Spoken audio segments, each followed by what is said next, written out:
He's the man with the vibranium arm and the 1,000-yard stare. Are you having a staring contest? The broodiest Avenger had a long walk from Steve Rogers' bestie to reformed Winter Soldier. There used to be a rule that the only characters who stay dead in comics are Uncle Ben, Jason Todd, and Bucky because of how important their deaths were to the hero.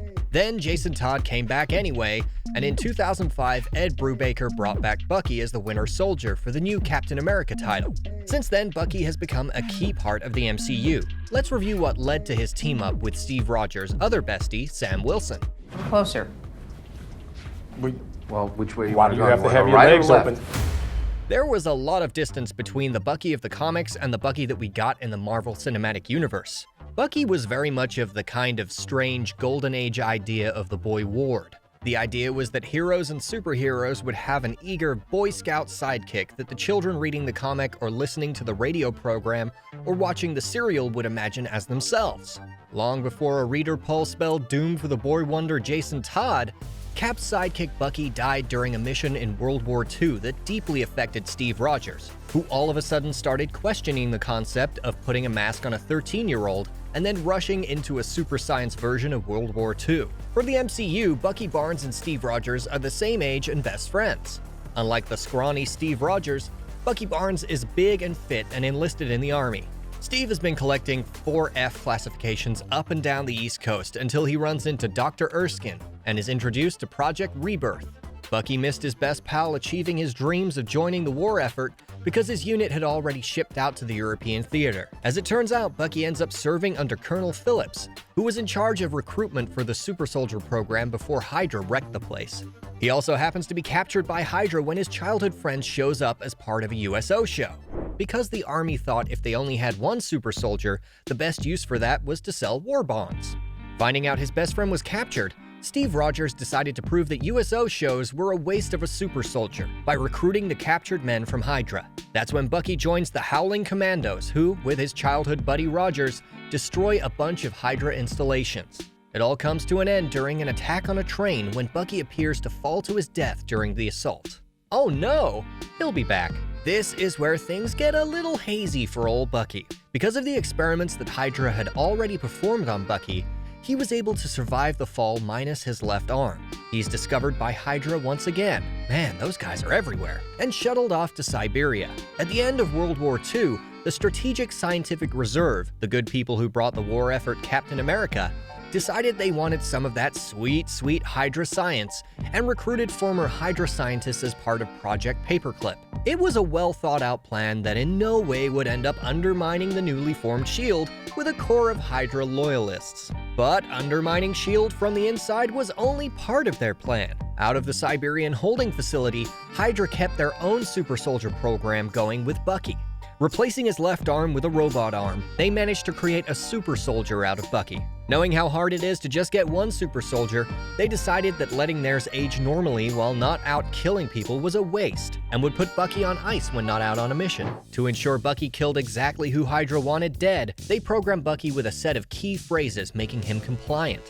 Unfortunately, he still gets to remember all of the things they sent him out to do. And they sent him out to do a lot. In his new role as the Winter Soldier, he becomes a sort of boogeyman among the super spy community as the superest super spy. Not that he was totally alone as the mysterious figure with super soldier serum coursing through his veins. During the Korean War, there was another super soldier fighting for the US that worried Hydra. They sent in the Winter Soldier to see if he could kill Isaiah Bradley, only to have him come back with half of his robot arm. I whooped your ass. Then, yeah. This rare victory over the Winter Soldier wouldn't end up being as rewarded as one would think. Isaiah Bradley's story turns out to also be unfortunate. It's tough being a super soldier. Like any good depiction of a super assassin throughout time, in the MCU, Bucky was the man on the grassy knoll that really assassinated JFK. Eventually, the Winter Soldier would encounter another super spy with a super slick name. This time, the Black Widow. Hey, fellas. Not only was she not able to catch the elusive Winter Soldier, he was able to break through her plot armor, wounding her with a gunshot. That story gets related to Steve Rogers when Hydra gets the brilliant idea to send the Winter Soldier to kill the only person on Earth who could identify him on sight. Bucky? Who the hell is Bucky? And the only person in the world who has a personal connection to him that could undo his programming. After 70 years of using a program killer, you eventually get a little sloppy. After an amazing showdown on a highway and another one on a walkway, Bucky managed to duck out on both Hydra and what was left of S.H.I.E.L.D. to go out and find himself. Turns out finding Bucky was also on Steve Rogers' agenda, as he and his 21st century pal Sam Wilson set out to do just that. There's a genre of action hero that was trained in secret and is now leading a regular life. These secret super spies tend to not know why they have amazing knife skill. What's with all the knives? Ninja-like reflexes until something happens that unlocks their memory, and they discover they've been a spy so undercover, even they didn't know that they were. It generally means that a person with a regular understanding of the world has all the super skills without the memory of all the terrible things that they were asked to do with those super skills.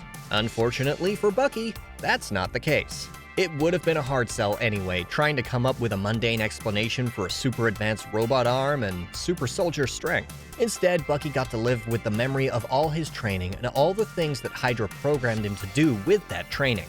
The bright side is that all that training as a spy who has to disappear into the background allowed Bucky to do just that, hiding from both Rogers and Wilson, as well as anyone else that was out there looking for Hydra's secret super assassin. His attempt to live the quiet life away from people who say particular words in Russian to him and make him do murdery things would have worked out great.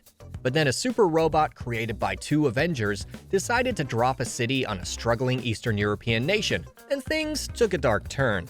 Baron Helmut Zemo lost his family in the Sokovia event from Age of Ultron, and held superheroes in general and the Avengers specifically for that loss. Being not only a Baron, but an EKO Scorpion agent, Zemo knew a thing or two about how to destabilize governments or organizations specializing in counter-Hydra activities when Sokovia was still a place. At the center of his plan was to let Tony Stark know that not only was Bucky responsible for the death of his parents, Rogers knew it and didn't say anything.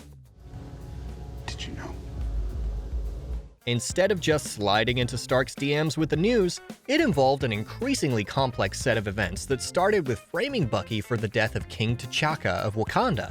Did there need to be another high-profile attack to make a super assassin that's been active since the 1950s a wanted man? Maybe not, but it certainly upped the urgency. This ended up pitting Captain America, who believed there was still good in his old friend, against everyone else, further complicating a divide that already existed over putting the Avengers under the control of the United Nations. Once Bucky was captured, Zemo added another layer of complication by triggering Bucky's Winter Soldier programming, pitting him against half of the Avengers again. But the half that was on Captain America's side included Wanda Maximoff, so they had a lot going on. Zemo's increasingly convoluted plan worked gangbusters. Tony Stark and Steve Rogers were Splitsville. Rogers, Wilson, Romanoff, and Maximoff went on the run. Sharon Carter went into hiding. Apparently, since the sorcerers didn't invite her to the final Thanos send-off party, she almost missed out on that sweet pardon after getting Sam and Steve their toys back. I also took the wings for your ass so that you could save his ass from his ass. It's alright. She doesn't seem bitter about that at all. Buck decided that if someone just had to say a list of Russian words to him in order to make him into a compliant killing machine, he was better off on ice. So Rogers leveraged his new friendship with the King of Wakanda. Luckily for Bucky Barnes, Wakanda turns out to be a technologically advanced oasis, hidden away from the rest of the world, with just the technology to not only deprogram Bucky, but also give him a new vibranium arm, and the role of White Wolf, an outsider with a debt to Wakanda that can be called upon to help the nation should it be needed. That time came when Steve Rogers brought yet another Avenger that needed the help of the super advanced nation after they fixed Barnes and Agent Ross. Barnes took part in the defense of Wakanda from Thanos' forces, only to end up turned to dust when that defense didn't go as planned. After the snap, Bucky came back and joined the final throwdown with the rest of Wakanda, earning him a pardon and allowing him to return to Brooklyn 80 years after he left to fight World War II. Who says you can't go home again? New York has really hot summers. What was Bucky's plan going to be covering up that metal arm in July? He's going to be the guy who wears the long-sleeve shirt and gloves in 60% humidity? Probably the stare. The stare is the best answer to any question.